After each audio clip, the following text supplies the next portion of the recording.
Remember in my last vlog I mentioned how we love going to Krabi. Well, we're back. Yeah.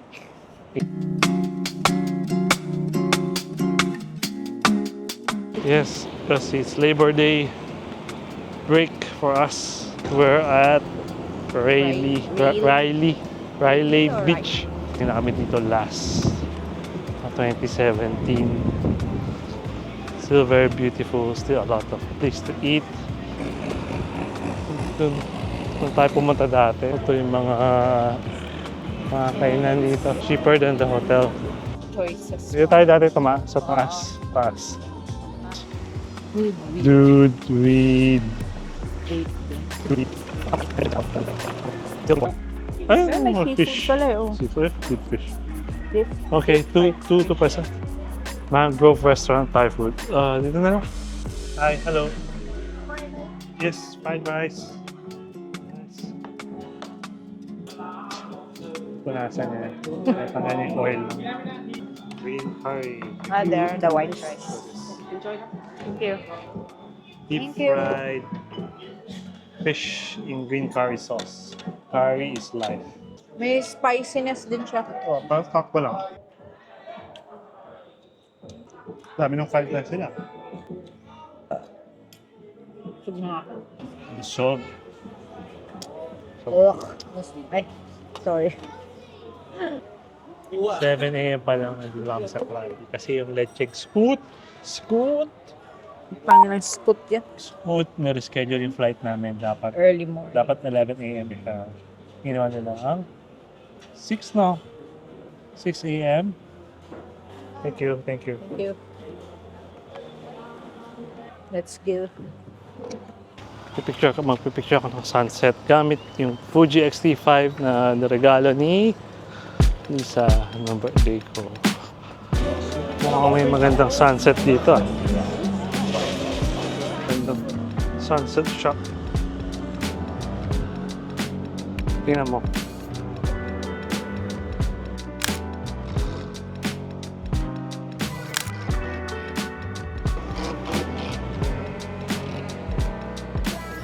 Mayroon akong cameraman.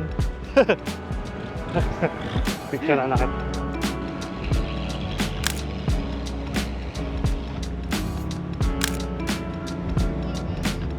Ito. Kasi nakikita na naman ako ng sunset. Beautiful. Ha? Beautiful sunset.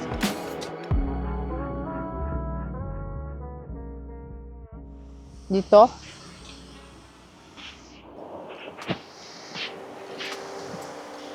O dyan naman mainit. Doon na lang. Okay, dito na lang tayo papwesto. Meron akong iniisip na vlog. Oh.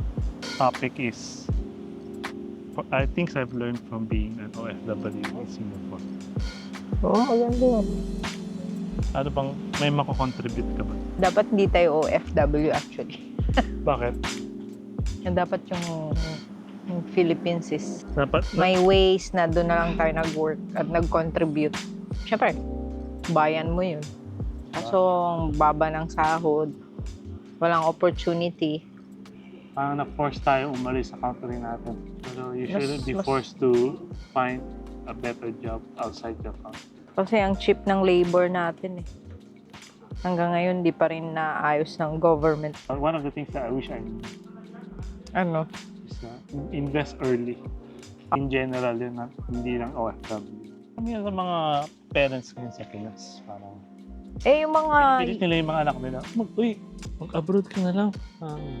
kasi Bigyan mo kami ng pera. binabawi nila yung nagastos. Di ba dapat responsibility mo yun na buhayin yung anak mo? Di sana di ka na nag-anak. True. Ano pa mga lessons learned? Dapat may plan B din sila kung gusto na nila talagang mag-retire.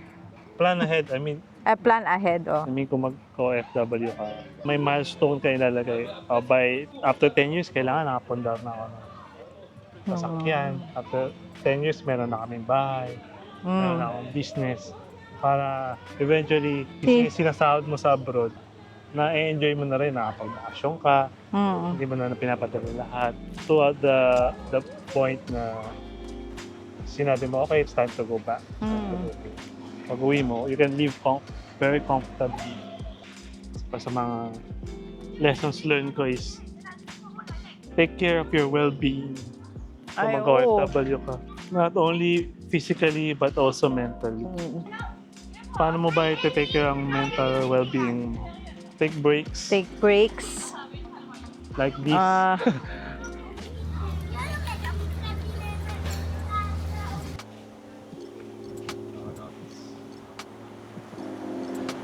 Magbubuk na rin kami ng mga activities for tomorrow. Like what? Snorkeling. Snorkeling lang naman. Do you have any snorkeling activities? You want to go tomorrow? Yeah, tomorrow. One day We trip. can go snorkeling, right? Yeah. How much again? The total? 300 1,300. per person. 600. To do that? Yeah.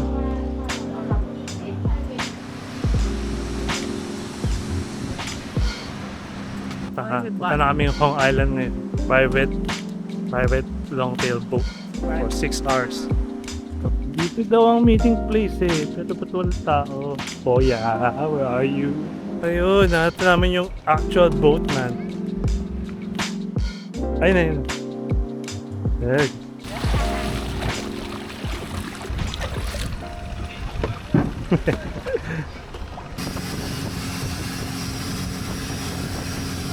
Here we are. Oh, yung mga jellyfish.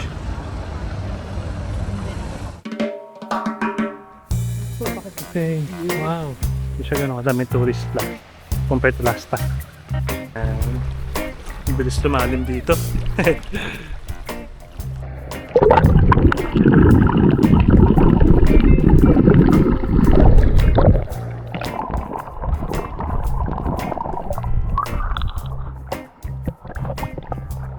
Parang may kumagat sa akin.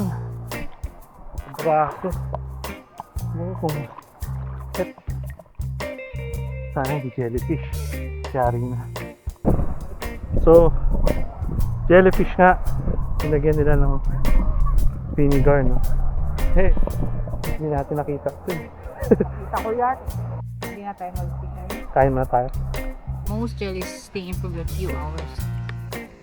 Pero nagli-lead sometimes ang rashes. Ay, oo nga, medyo pink nga. Mumula ba? Oo. Yeah, boy. First time ko masting ng jellyfish. Okay, ligo ulit.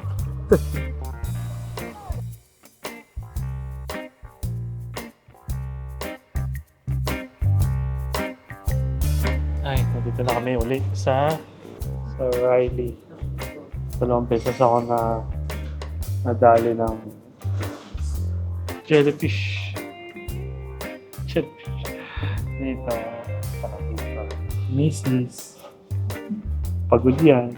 Pero ang ganda pa rin. Maganda siya by default. Okay. Updates na lang ulit mamaya sa aking 5 viewers. Si Lisa, si Oman, si Arjun, si Chris. Yan ang mga loyal viewers ko. Later guys.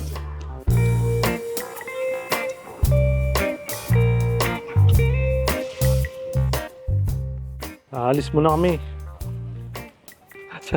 Punta muna kami sa Aonang. Ang lalakad-lakad sa night market. With photography. Tapos doon na rin kami magdidina. Okay.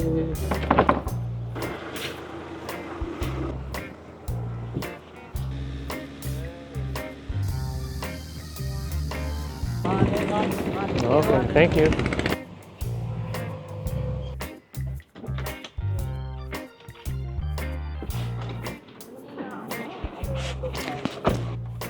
Mười rồi, 12 rồi mới lại được mà. Nagreklamo na ata si Kuya. Kapog.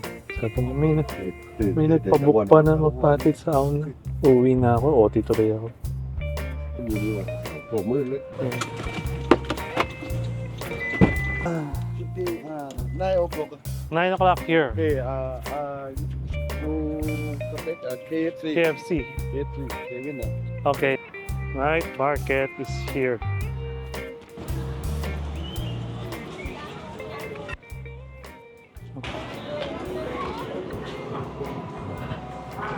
Picturean ko to. At pa ako ng isa lang.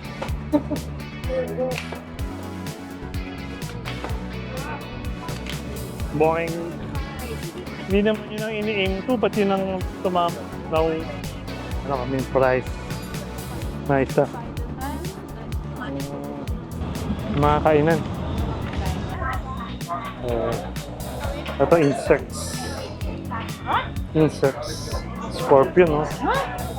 Silkworm. Scorpion. Corn. Spicy salad.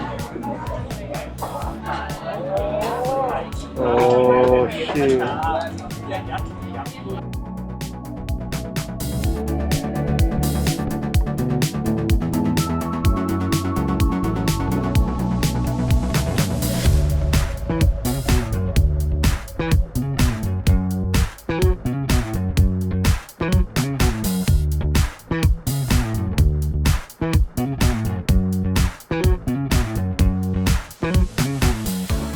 Ang intense naman nung Muay Thai na yun.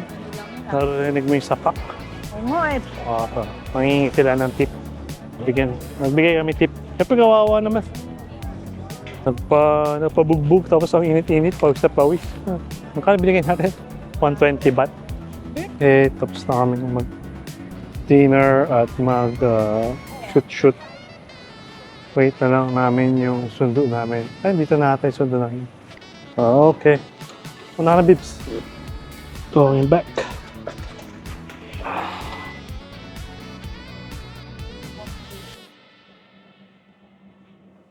Yo, we're back! Nakabalik na kami dito sa resort. Pagod na kami. Magta 10 p.m. na. Siyempre, hindi na kami bata. 9 p.m. pa lang, medyo inaantok na. Bukas na lang ulit. Naubos na yung memory card ko eh.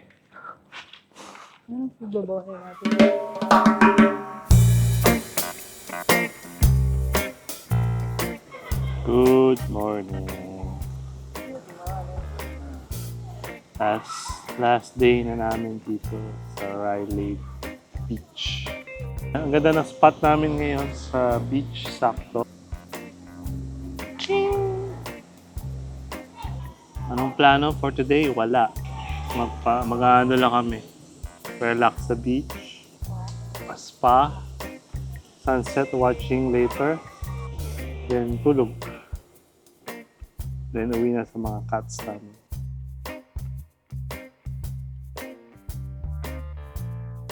Yeah, may pahabol pa. May pahabol pa yung sunset. Natin. Siyang shadow.